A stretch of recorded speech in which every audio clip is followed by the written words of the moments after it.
We need to break down this myth that it will be more difficult to employ someone who has additional needs, because a job coach can actually make it a whole lot easier. And that ties back into this myth that employing someone with additional needs is going to cost more, both in terms of money and time.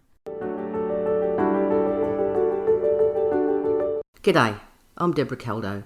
Welcome to the Red Giraffe Solutions Expanding Worlds podcast, where we aim to support you as you help your young person with additional needs plan for their future, a future where they're safe, secure, and live a rewarding and fulfilling life. From around the world, I share stories and I share solutions from people making this possible right now. I'm a parent of a young person with additional needs, so I understand the challenges. Many of the people I've interviewed on this podcast have already helped me design a better future for my daughter, and I hope that they might help you as well to imagine what's possible for your young person.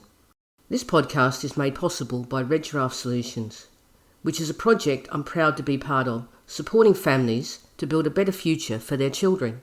We now have available at Red Giraffe Solutions an online course called Independent Cooking Made Easy. This is a new and unique approach we developed when we realised traditional cooking techniques and recipes were never going to enable our daughter to cook without some support or supervision. It's a safe, simple system that uses no more than 5 ingredients, has no weighing, cutting or chopping, and no lifting of heavy dishes. Each of the 16 recipes in the course includes a step-by-step video of our daughter making the meal, plus a visual recipe card. We developed this for our daughter to solve her challenges with cooking, and every recipe in the course she can and does genuinely cook for herself. You can find a link to the course in this episode's show notes.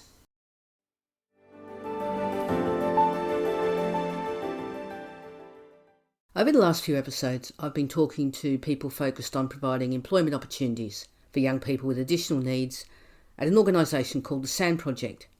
There's no doubt in my mind that supporting our young people to get into paid employment is one of the most important things we can do. I believe it has the potential for the most impact on their future lives and needs to be a key focus for anyone supporting a young person with additional needs. Now, I know there'll be some people listening who believe that it's not possible for their child to do this. I don't know your child, but allow me to say one thing. When our children are born, we get told way too many times what they can't do. And over the years, just like me, I'm sure you've realised that many of the things that we get told are simply not true. And our children are much more capable than they are often given credit for. But that's a longer discussion for another time. What I want to talk about in this episode is actually aimed at employers. I want to talk about the myths that seem to exist among employers and what the reality actually is. Of course, I realise that most of the people that listen to this podcast are parents and families.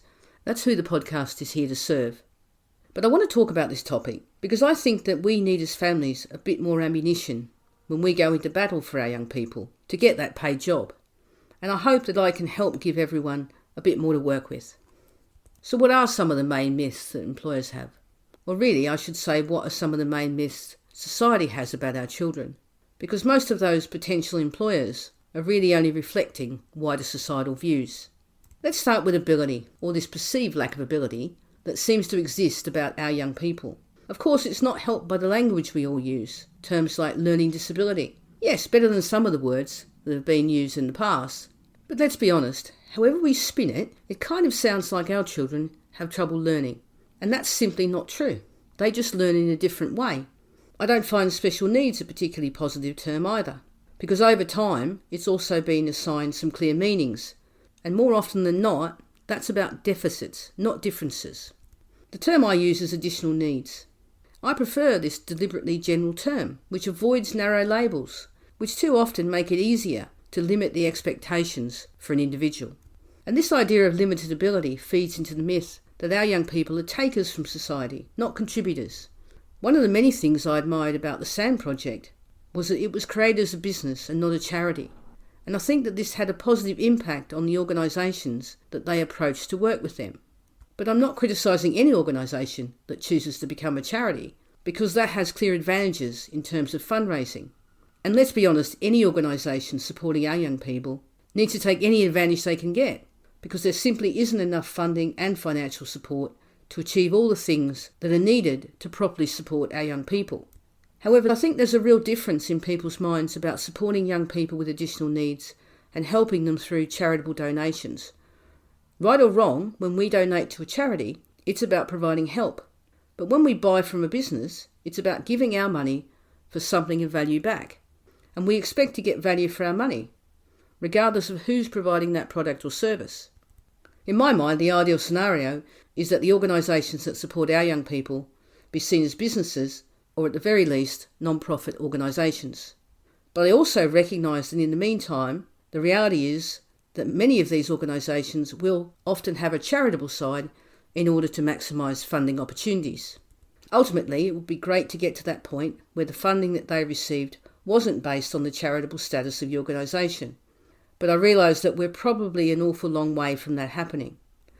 But continuing with this perception that our young people maybe don't have the same level of skills to do certain jobs, this is back to the whole idea that everyone who has a certain disability is exactly the same. We know the reality is that our children are different, regardless of a diagnosis or a label.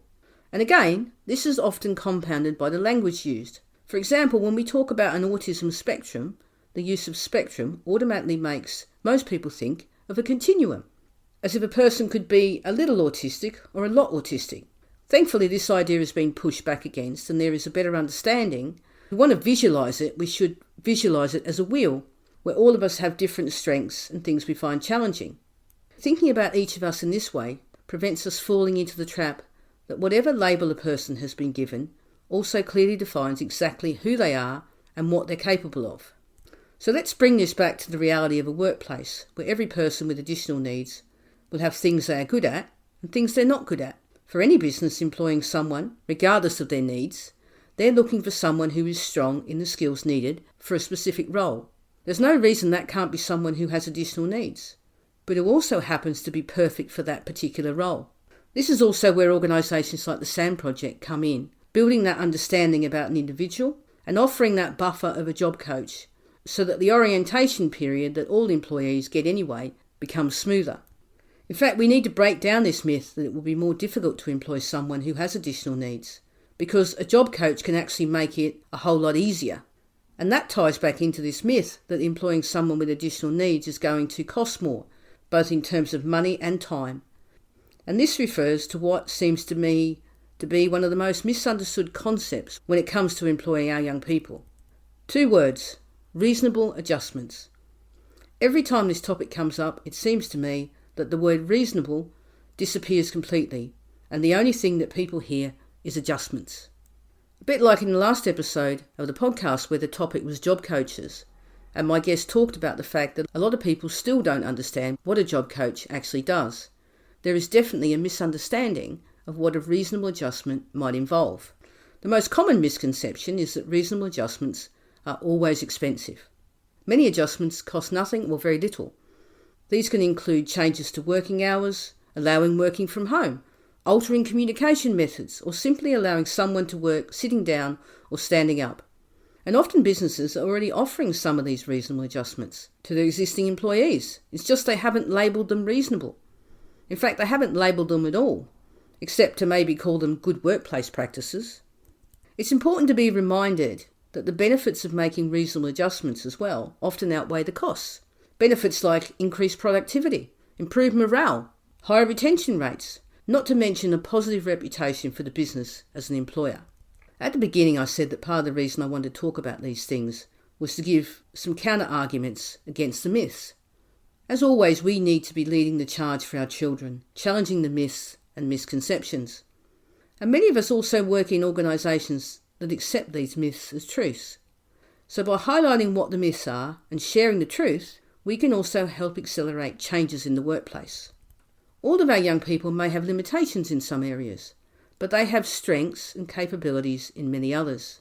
Many of our young people already work and contribute to society in countless ways, and our common goal needs to be to ensure that this is something every young person can look forward to doing.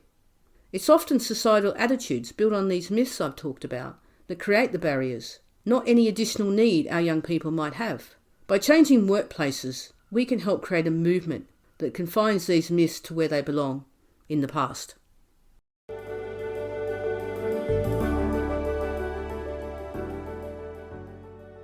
I just want to say thank you for taking the time to listen, and I hope that the stories and solutions shared on here help you as you support your young person to create their future. If you know anyone who would find the ideas useful, please share the podcast with them. To support the podcast, please consider finding out more about the Independent Cooking Made Easy online course. It's a safe, simple system that works. There are links to the course in the show notes. You can find me on Instagram and Facebook. You can also connect with me on LinkedIn at Debra Caldow. I'd love to have a conversation with you on any of the topics we all care about. Bye for now.